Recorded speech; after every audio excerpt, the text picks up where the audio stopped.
it's not that I'm trying to promote that. I really, honestly, I think the thing to do right now is to be getting involved in the gold and silver. I mean, francs right now are sitting at 213. The British sovereigns are at 265.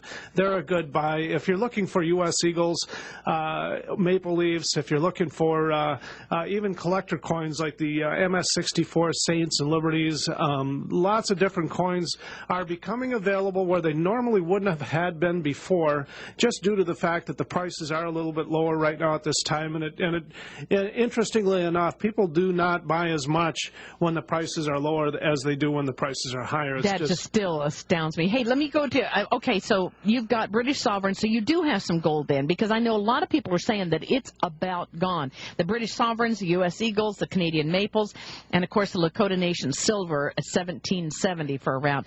Let me go back to this question that I emailed you. This poor man, I feel so badly for him, Martin, who he said, he asked, can anyone any longer say that Swiss francs or British sovereigns offer any protection against confiscation?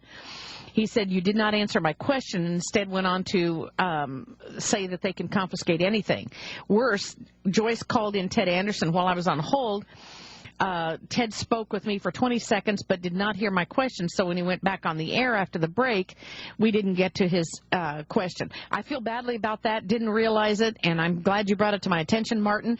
But is there any protection, I think he's asking here, against the confiscation of Swiss francs? Confiscation and Swiss francs and British sovereigns. And British sovereigns. The answer is yes and also no, because you got to think about that for a second. I mean, if the government decides to take something from you, right now, at this point in time, to be constitutional about it, they come in with the eminent domain clause under the Fifth Amendment of the Constitution, which reads, nor shall private property be taken by the government for public use without just compensation. And that was the clause that Franklin D. Roosevelt used back in 1933 when he confiscated gold. Now, at that time, the coin of the realm, the coin that was being produced massively, was the $20 St. Gaudens. And that was the coin that you had to actually turn in, the coin that you actually had to turn over to the Federal Reserve Bank branches or agency or face a $10,000 fine and or 10 years imprisonment, was the coin of that time. Now, there were some coins that were exempt from that, because under Section 2B of the Executive Order of 1933, they exempted coins that had a value to collectors. And you can read in there. They also let people have an aggregate of $100 worth of gold belonging to any one person. That's for that reason you could keep your wedding ring and that kind of thing, your chain around your neck. So how nice of them. Well, that's exactly right. How nice of them. Well, the statement is that, can I have an old rare coin now if they go to confiscation again? And the answer is yes, if they leave an exclusion for collector coins. But if they do decide to take the collector coins from the people under the Executive Order of 1933, that same style, but this time they're going to take collector coins, they'll have to pay that collector coin value. The reason why the United States government didn't get into seizing collector coins at that time is because of the fact that they'd have to deal with each and every individual coin for its individual value. I get it now. And what they wanted to do is they just wanted to put a blanket price, the spot price of gold, or the legal set price of the gold at that time was $22 an ounce, and that's what they wanted to give the people. Just 1 year after that, they raised the price of gold into the $30 level and devaluated the currency that they handed over to the people by 40%. It was a major league ripoff, and obviously what the goal was at that time. People were standing in line trying to draw their gold out of the bank, but anybody that understands fractional reserve banking understands that when you deposit your gold into a bank, they lend it out, and they only keep a small fraction on hand, and they expand the money supply, which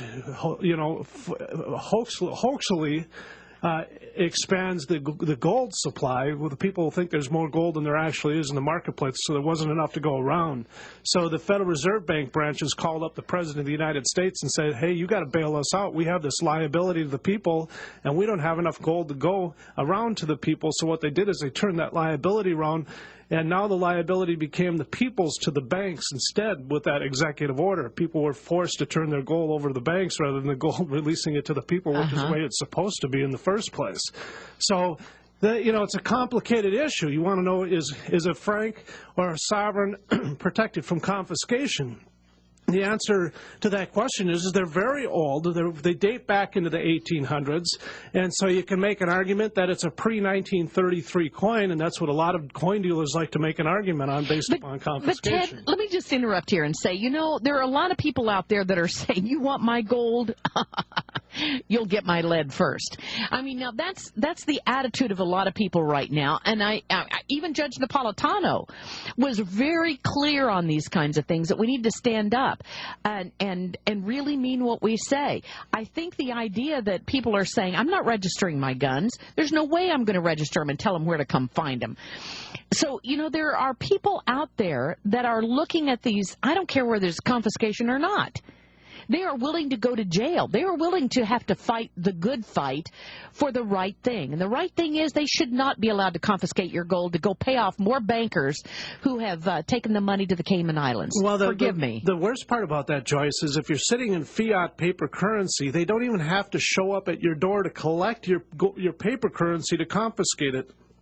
All they need to do is turn on the printing press. That's all it takes in order to confiscate someone's wealth when they're sitting in paper. But when you're sitting in gold, they can't turn on the printing press and start printing gold, because gold actually has to be drawn from the ground, and it takes a process of pulling out tons of ore, and you have to sprinkle it with sodium cyanide, turn it into a solution, reduce it down to what's called a Dora bar, and then heat it up and extract the silver from the gold and the copper, and the little bit that you have left, that's your profit. It takes a lot of energy, labor, and time to do that, and that's why it's such a good backing for currency, because it comes into existence from people actually creating it, rather than something that is a debt to a central bank. Well, I'm going to get back to Bob Chapman. So you've got British sovereigns, U.S. Eagles, and Canadian maples, and you have the $17.70 silver round from the Lakota Nation. Now, if people will purchase, if they will call you at Midas number 800-686-2237,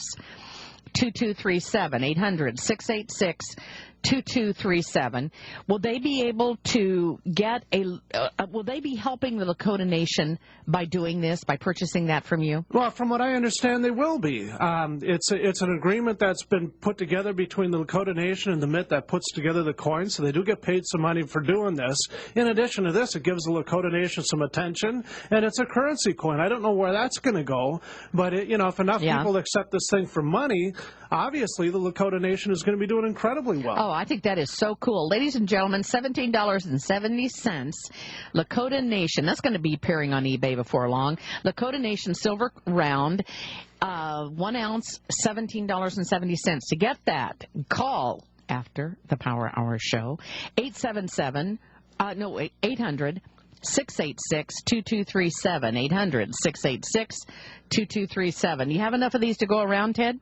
Well, right now they'll make as many as I need. So if you want to be getting into silver, this is a good time to be doing it. Prices are low, and this is, you should be moving in a time like this. What is silver going for right now? Well, the last time I looked, and I printed it off right before I came into the studio here, silver was at $12.10. It's up 19 cents from Friday's close. So okay, and gold is at what?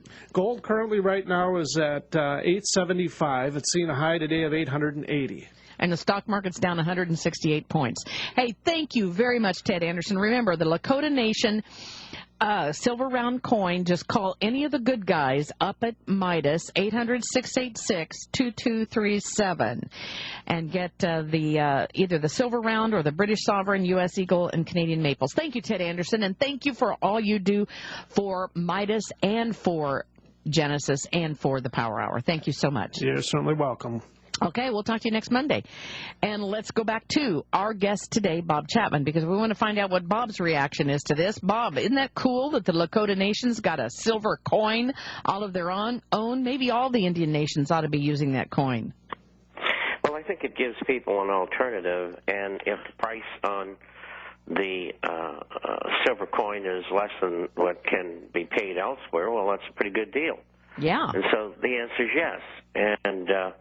And of course, all of those coins, once they're issued, for the most part, stay off the market, which means silver is staying off the market, which means the silver which is purchased by the manufacturers to make the coins is coming off the market. And there's already a shortfall in silver. So this is just going to add to the shortfall that exists already. Okay, wait a minute. And You're saying they are purposely keeping silver off the market?